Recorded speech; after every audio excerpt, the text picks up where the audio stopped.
Hello, and welcome to the Inside the Orange podcast.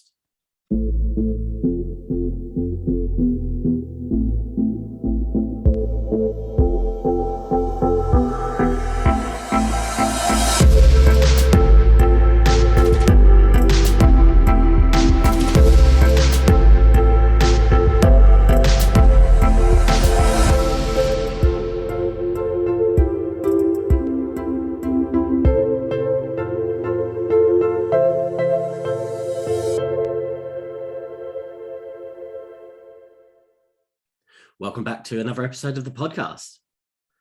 First and foremost, I'd like to say a massive thank you to Ashton Smith for joining us last week. It was a very open and honest interview, as you know, and it was very good to be able to be a part of Ashton's story and help her share her message. On the show today, I'm joined by Connect with Your Kid author, Dr. Denny Coates. Now, I had Denny's business partner, Meredith Bell, on in an earlier episode of this season, and both of them talk and are very all about communication. Denny's work is more about parenting, or recently has been more about parenting and how to connect with your children, something that I think we could all learn how to do a little bit better. And it was great to have that conversation with Denny and just talk about how I, as a dad, could be a better parent, maybe something I could do better, maybe something I could listen to here, or, just something that is really relevant that could help me with my children. So that's going to be a great interview, and we're going to get into it in just a few minutes. But first of all, as ever, here's how you can get in touch with the podcast. To get in touch with the podcast, you can find us at insidetheorange.co.uk. You can email us at insidethisorange@gmail.com. You can find us on Twitter at OrangeWhats, Orange WHATS. On Instagram, Inside the Orange. On the Inside the Orange podcast Facebook page, or you can find me on LinkedIn. It's Richard Stevens, motivational speaker and creator of the Inside the Orange. All these links will be available in the description and show notes. So my guest today is someone that, when I think about being a parent, I've said the words, I could write the book on being a parent. But this gentleman actually has written the book on parenting. And it's my delight to bring him in today. It's Dr. Denny Coates. Denny, how's your day been so far? Oh, great. Just great. Thank you. It's great being with you. Thank you so much. So I alluded to there, you've written some books about parenting and understanding your children, communicating with your children well. Give us a bit of an intro. Before we get into the books, give us a bit of an intro, how it started, where it comes from. Okay. Well, I graduated from West Point many years ago and became an Army officer. Served in the U.S. Army for about 20 years. And and during that time, I had a lot of leadership experience. And so after I retired, I thought, I think I can help supervisors, managers, executives in the workplace with some of what I learned. And so I started a company teaching adults in the workplace. I basically focused on how they interact. For me, leadership is about how one person is influencing the other through communication. And so you want to do that well. And I knew very well that very few people learn effective communication skills before they enter the workplace. It's just not one of those things. So that's the situation. And so I was able to help, and been doing that ever since. And during the last 10 years, I decided to focus on parents, because they're, in a sense, they're leading their children towards an adult life. And there is this communication that has to happen. And if it happens well, then things go well. If the communication is bad, then it doesn't go well. But we want our kids to grow up to be happy and successful and independent. And so much of that depends on how we talk to our kids. And absolutely, it is. And we've obviously spoken before we did this episode, and I've told you I'm a dad. I've got children as well, and one of the things that started with the podcast was when my children go into work, I want them to be understood. It's something I want, but you see it more as obviously a two-way relationship and kind of understanding the children and kind of giving the children that kind of level of understanding them rather than trying to protect them too much. Is that fair to say? It's not just about keeping the apron strings on your kids. It is also letting them have a bit of a life as well. Is that fair? Well, I think, as I said, the goal is that they end up adults who are happy and successful and independent. For that to happen, they have an awful lot to learn. And you can, how old are your kids? 16 and 13, so teenagers. Okay, well, then you have memories of when they were small and toddlers, and then going to school, and then middle school, and now adolescence, which is about a 10-12 year period where kids become adults. Their bodies, their brains, their attitudes, what they know about the world, all of that is a part of them becoming who they want to be. So for that to happen, you have a lot of wisdom, and you have skills, and you know things, and you know that when they were small, they didn't have this. And so you've been passing along ever since. And for that to happen, they have to accept your guidance. I mean, you could say something and they might blow it off. You don't want that. You want them to be open to you. So that's why how you talk to them, the way you communicate with them is important, because otherwise you kind of push them away. So tell us about the books you've written, because they are kind of coaching manuals for parents. Is that fair to say? Yes. Well, I've written half a dozen books for parents, and but the one I'm really keen on right now, I get it right here. Yeah. Called Connect with Your Kid. And it's basically a reference book, because in order for a parent to learn these skills, they have to practice them. So a part of that is being able to refer to the how-to. What do I need to be doing? And so that's the purpose of the book, is to be there when you're learning how to listen, or how to give feedback to your kids, how to encourage them, how to resolve conflicts, how to get them to think on their own 2 feet. There's a right way, a best way to do this. So while a parent is learning how to improve the way they listen and so forth, then the purpose of that book is to be a reference. And so that's the book that I want people to look at right now. So if you don't mind me saying, I've interviewed earlier in the season, I interviewed your business partner, Meredith Bell, and you wrote the book together, Connect with Your Teen. Now, obviously, this is now with children. Is it harder to connect with children? Is it a challenge, or is it the same kind of thing, but slightly different, slightly adjusted to help them? How does it differ? Is it harder? Well, kids are people. Adults in the workplace are people. And so we help each other. Supervisors, leaders, and so forth, they're guiding this group to their best performance to accomplish the mission. And it's similar in a family. You want to guide your kids to grow up. So they're in a constant state of becoming, learning, adopting skills. Best case scenario, you're setting a good example, and you're helping them learn these things, because once they're gone, then they're on their own. I'm really appreciate this because when I was a teenager, I had 7 brothers and sisters. And so I just didn't have a whole lot of contact time with my parents. They were just, really, really busy for my mom and dad. And honestly, I didn't get a lot of guidance growing up.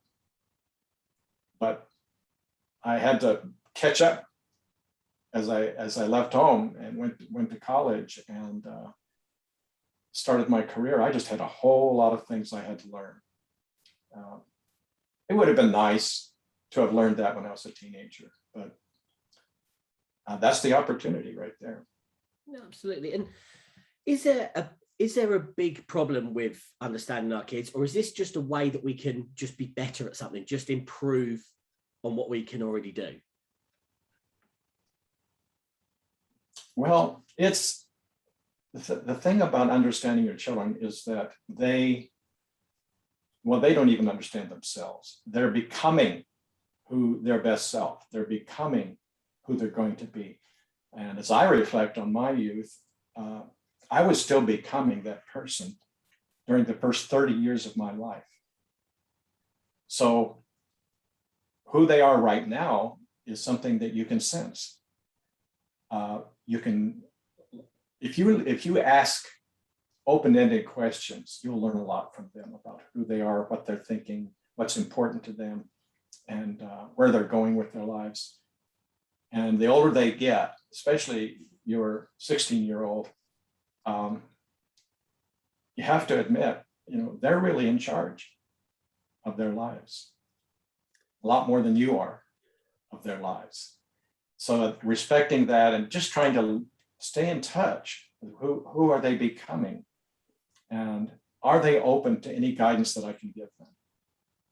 So do we fall into a trap though, if we are too involved with our children in terms of trying to do everything we can for them, do we not become a little bit entrapped in having their goals or their wins as our wins? Do you know what I mean with that?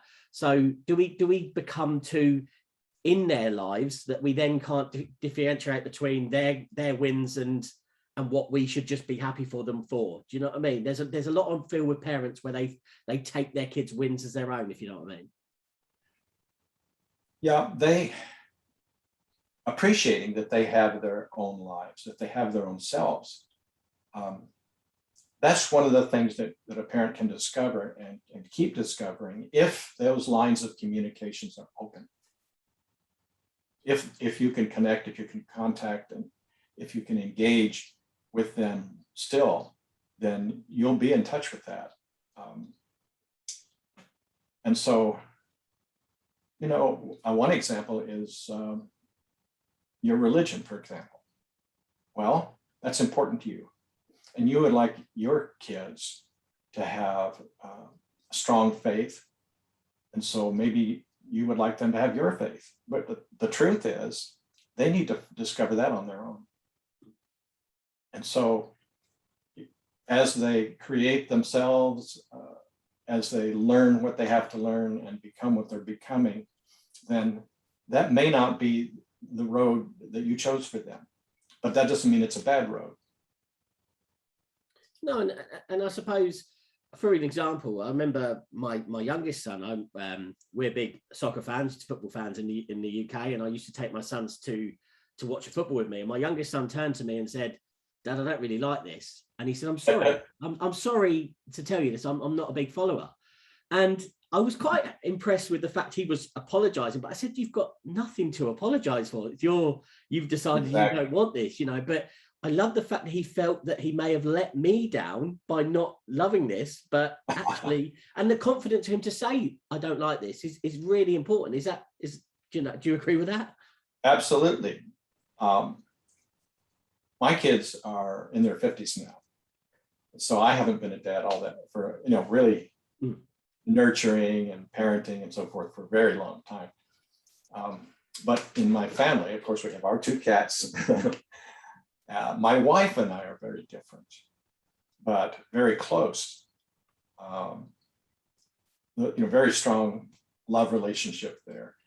But the things that she's interested in and the things that I'm interested in are very, very different. Even for recreation, like that example you gave. I can't think of a single television show that she watches that I care about. Not one. I can't. In fact, I can't watch them. I feel like, I'm wasting my life or something if I watch them. And she doesn't like any of the shows that I like. So just by necessity, if we're going to amuse ourselves in the evening, we have two separate TVs.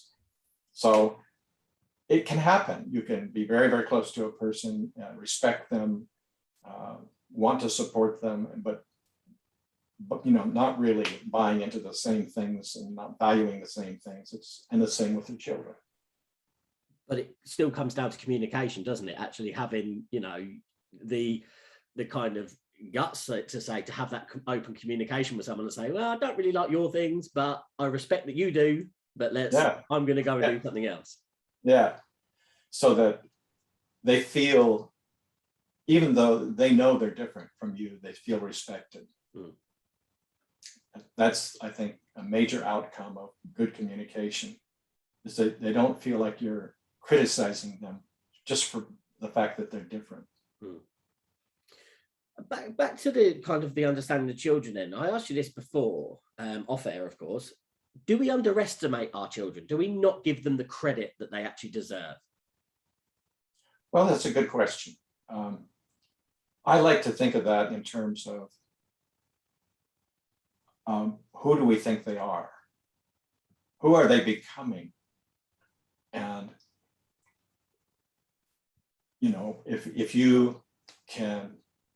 if you're able to draw that out and keep in touch and learn and hear what they tell you, then you can be in touch with that. I think it's possible and maybe even tragic when parents lose touch with who their kids are and where they're going and what they believe and so forth. So that's kind of my mission in life right now, is to give them the tools, give them the skills that'll keep that relationship tight. Yeah, and it is important. And I was thinking, obviously, about things like legacies. Early on I said about letting your children live your life, don't win their goals. But do we restrict our kids as well because of our fears? Do we start to put too much of an onus on it because something might go wrong? And do we not allow our kids or want our kids to make mistakes? Is that something that's quite a common thing? I think it is common. I think it's unfortunate. I mean, how are you going to learn how to deal with a world that is complicated, unforgiving, and dangerous even sometimes, if they don't learn to do that before they leave home? And the only way to learn to do that is by experiencing it and learning from those experiences while they're young. Otherwise, you end up as an adult not knowing what to do next or not knowing how to cope. So yeah, we want to actually, I think there is a line that you can draw, and the line is my child in real physical danger? So you don't want them to get exposed to an addiction, for example. You don't want them to get beaten up on the street. You don't want them to die in a car accident. Those are the things that you want to be protective about. But making mistakes, I mean, that's good news. That's how we learn. And so that's, in fact, one of the skills that I teach in the book, Connect with Your Kid, is how can you help your child learn from a success or a mistake or a shortfall? And that's important. And I think I was speaking to Meredith on when I did the podcast with her, and I spoke about technology. Now, I think one of the questions I asked Meredith was, does technology make us lazy communicators? And now in a time where we've got kids with online gaming, which again, we talk about the safety and making sure that they do things safe, but online, there's the smartphone now that is, they can get anything or anywhere on their smartphone. Has technology caused us an issue, or is there a potential for it to actually be a good tool? I think technology has wonderful benefits. I mean, think about it. You could buy and sell stocks on a phone without even talking to a human being. You can learn anything that's available, any kind of information that's available on planet Earth. You can connect, you can stay in touch with people. So it's powerful. I love my phone, but a tool that powerful can be misused. It'd be easy to, for example, spend 3/4 of your day looking at this tiny little screen instead of interacting face to face with your friends, instead of going over to their house, instead of calling them up and hearing their voice. One of the important things that kids have to learn is how to relate to other people, how to be a friend, how to make a relationship, and that's not easy. A work relationship, a friend relationship, any kind of relationship, and it involves communication. So if you're texting back and forth, are you really communicating? It can take the place of really getting the experience of face-to-face communication.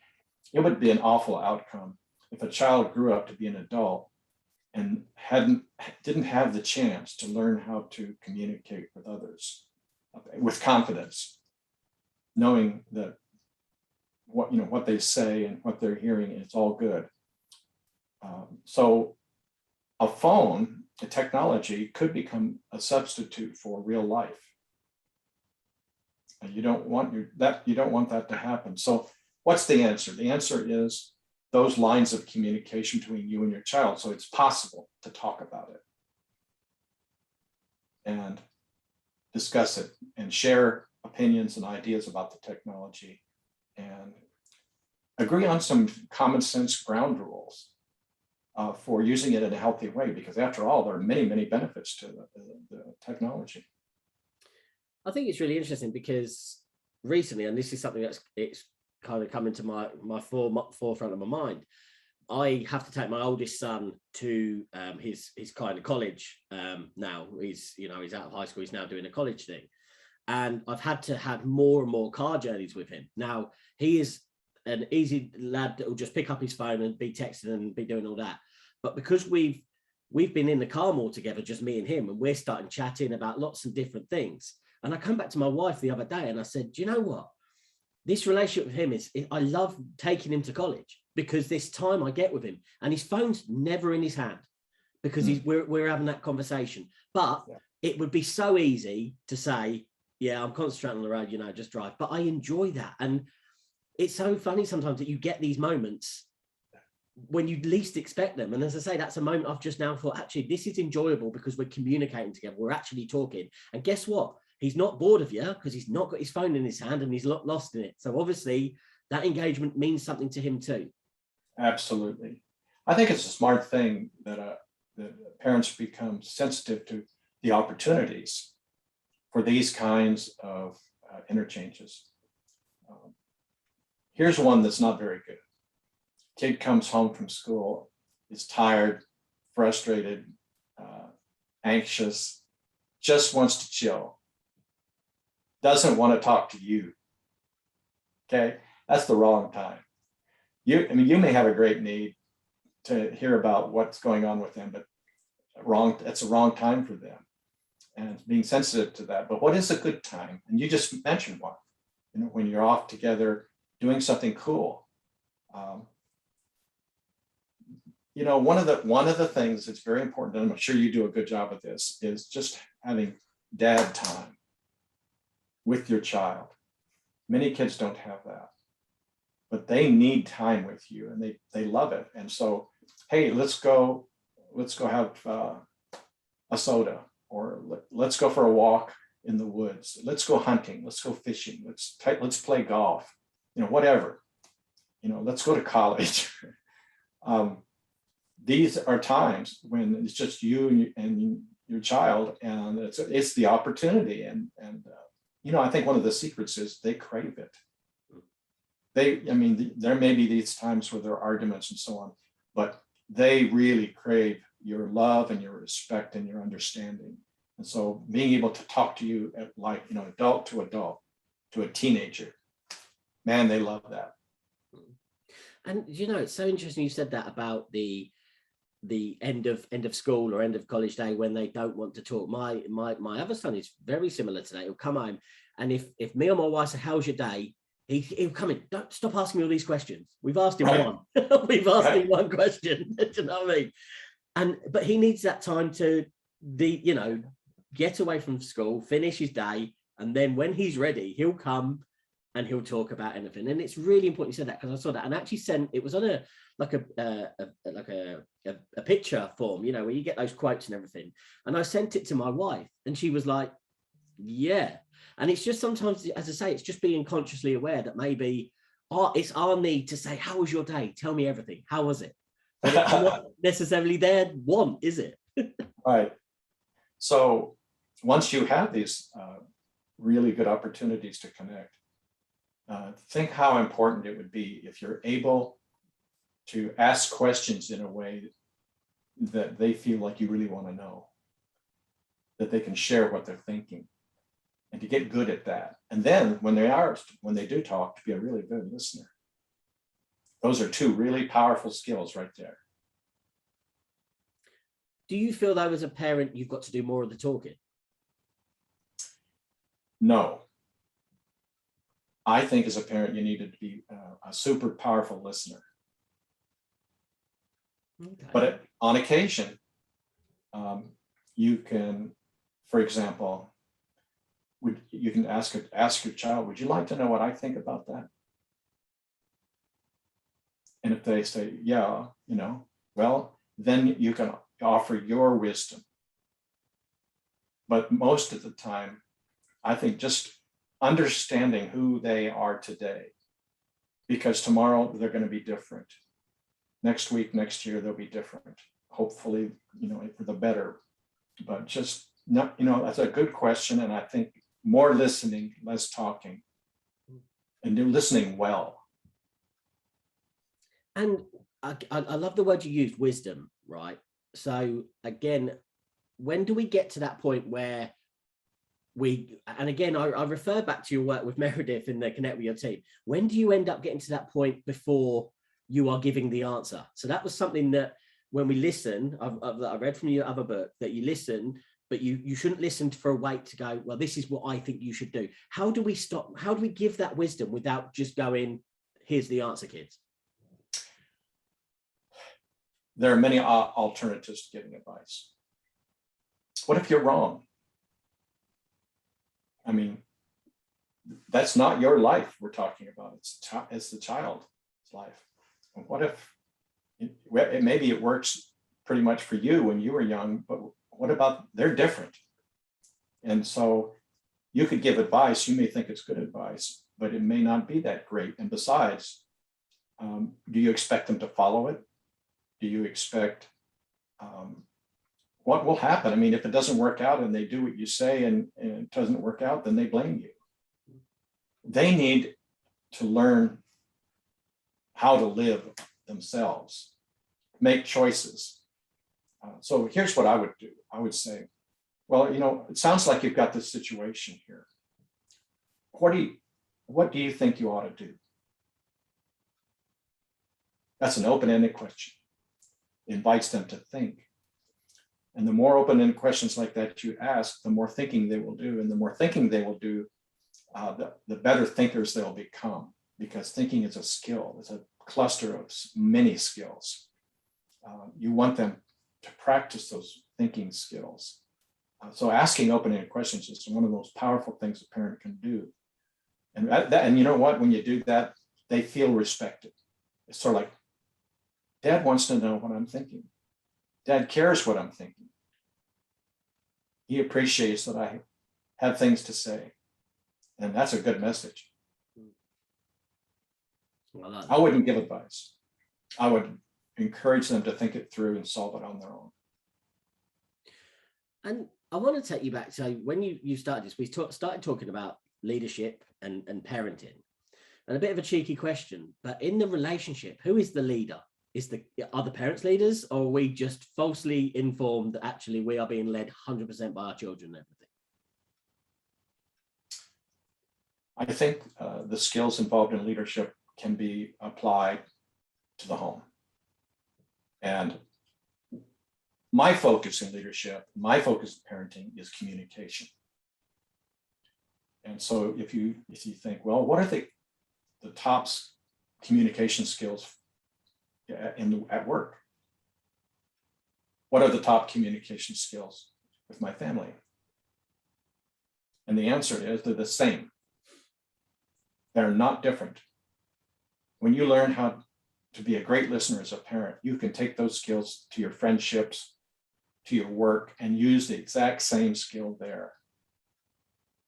So, and how does the parenting dynamic with that? Because maybe sometimes you're leading as one person. If you're a CEO, if you're leading as a single manager, when you're a parent, you are co-leading, aren't you? So how does that change much, or does that just mean you've got an ally? As I mentioned, there is a vast overlay of similarities between leadership at work and being a parent leader. But I don't like to think of parents as leaders. I like to think of them as adults who are raising other adults. And so we're doing this together. And you'd be surprised how much kids actually feel they're in charge of their lives, not you. And that's a good thing. No, it's definitely given me things to think about, because as I say, I sit here not only as a podcaster, I sit here as a dad, and we think we've got it made. And again, it was a bit of a cheeky intro when I said, we all think we've written the book on parenting, and you have written a book that helps people understand parenting and understand their kid. That's what it is. And I could talk for hours. One of the things that really kind of piqued your interest when I said that my kids were slightly older, you said that's a different thing. So how different is it from teenagers, from that first primitive early years, and is there parenting beyond? So do you parent beyond the teenage years when they are adults? I don't. No, man. The whole point of parenting, and by the way, what do you have, 18 or 20 years to do that? So the whole point is for them to become self-sufficient. They're on their own. They have to work through their issues on their own. They have to solve life's problems on their own. And the things that really worked well, if you're a good communicator as a parent, you can continue to do that. In other words, asking those open-ended questions. It sounds like you had a horrible day, sweetie. What do you think you're going to do about it? What are your thoughts? Okay, if you actually do that, what do you think will happen? There, you do, just keep on doing it. You just keep, encouraging them to continue to grow, continue to get more skilled, because they have the same challenges that you do now. I have a great relationship with my two sons, but I think of them as, really adult people. I don't think of them as kids. And I haven't for a very long time as well. And for a good reason. I think they're both smarter than I am. For seriously, except when it comes to certain life issues. But they have great minds. Both of them are in IT, computer programming and systems analysis and things like that. So I have a lot of respect for who they are. I don't parent them. I would never give them advice about anything. I know they wouldn't like it if I did. No, that is so interesting that, it's that point. But was there never ever any conflict of like them thinking, look, Dad, I need help, help, that? And again, I asked a similar question to Meredith. Sometimes people get frustrated if they feel they're not getting the answers they need. How does that work? I think it's a good thing to share stories. If I ever got that kind of a plea from one of my boys at this point in life, I would say, I had a similar situation when I was young. Would you like to hear that? It was after I got back from Vietnam. Kind of interesting. Would you like to hear about that? Of course, they would love to hear about that. And so I'd tell them how I handled it.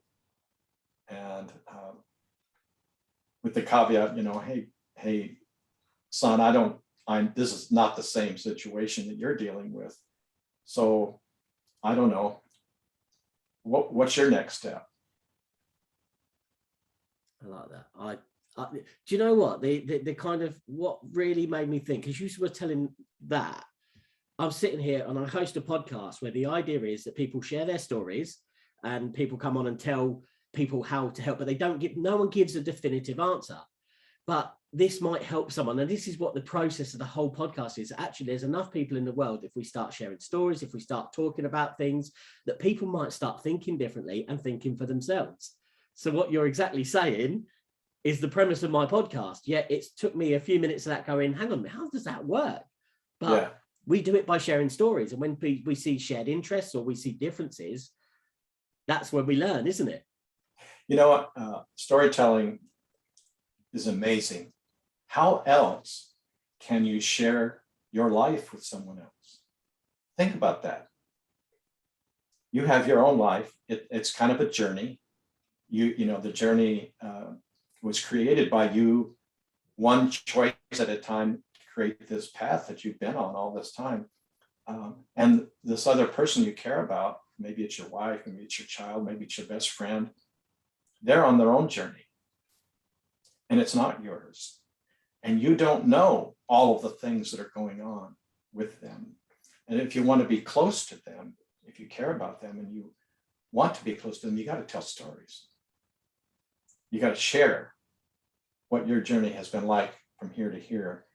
And they have to do the same. And when you do that, then you get more of an understanding of who my friend is, who my wife is. My wife is very different from me, but we share a lot of the same things. But I'm respectful of the fact that my life is not her life. And I don't know what is going on with her right now. And only way I could know is if she tells me. Do we sometimes feel then that we feel we need to influence people more than we do need to influence them, if you know what I mean? Do we take that word influence and go, actually, I'm going to put my views and my opinions on what you need to do to fix this problem or to go forward in life? Is that a bit of an issue where we should actually step back from that influence a little bit? I think we should do less of that.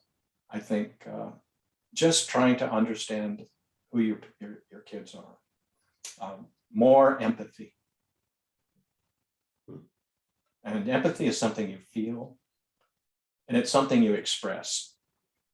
You feel it, then you express it. And it's sort of like trying to sense what's going on with them right now, and I'm not sure, but I'm going to try. You use your understanding of who they are and what you imagine they're going through. And that's the best you can do, and you can check that out.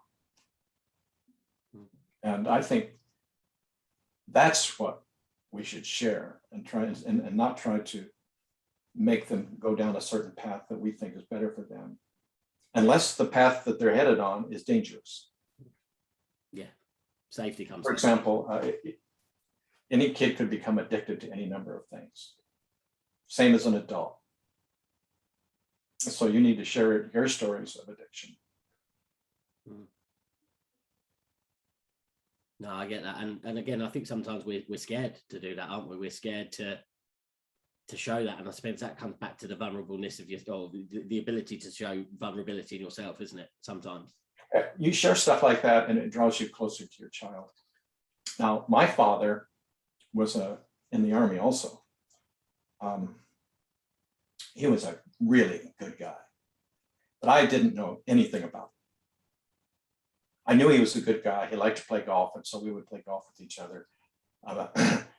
But as I look back on it, his life was a mystery. I had no clue of what he thought, what he felt, where he had been. He just didn't share it. And I wish he had. That would have been good. More sharing. His stories. Yeah. Who, you know, and I do that now with my boys, my adult sons. Every chance I get, I tell them stories.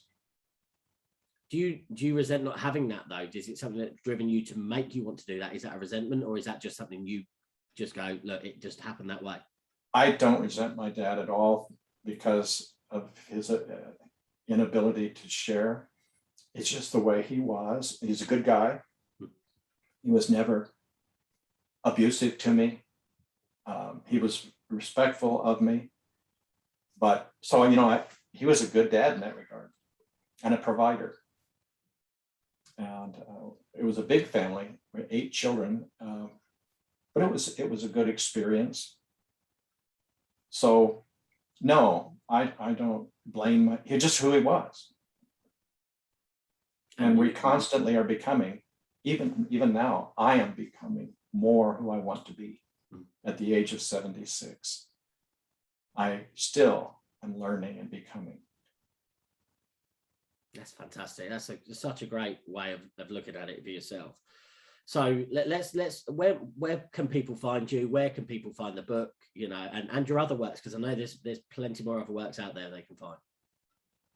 Well, I think people who want to get to know me better, the best thing they can do is to go to my website, drdennycoates.com. It's drdennycoates.com.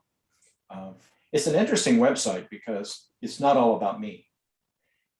It's sort of a portal to information that I feel parents ought to learn about. So I have several hundred links to other books, other websites, other experts, other articles, and so forth that I think that were helpful to me, and I'd like to share that with anybody. And so it's kind of a good place to go when you want to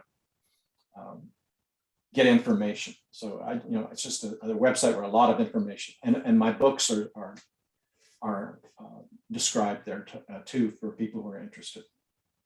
Awesome.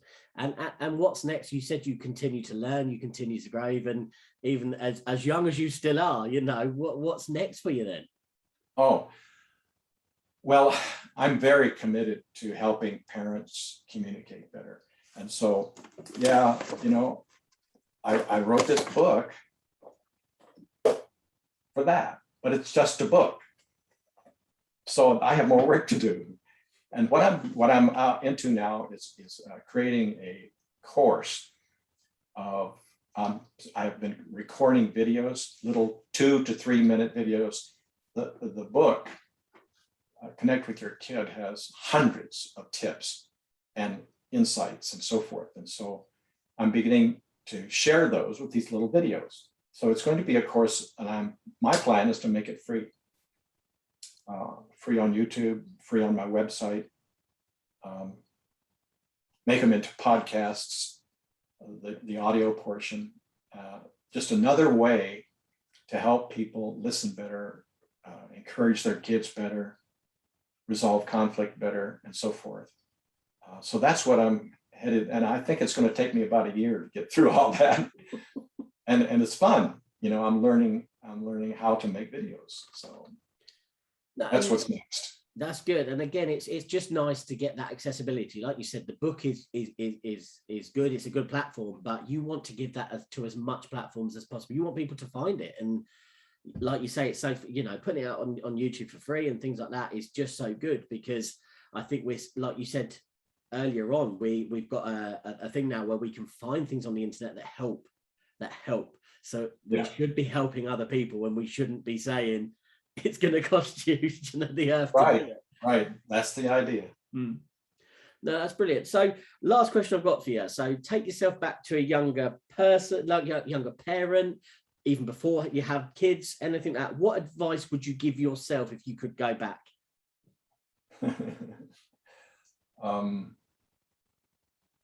When I was a young parent, I don't think the word parenting was even used. There was no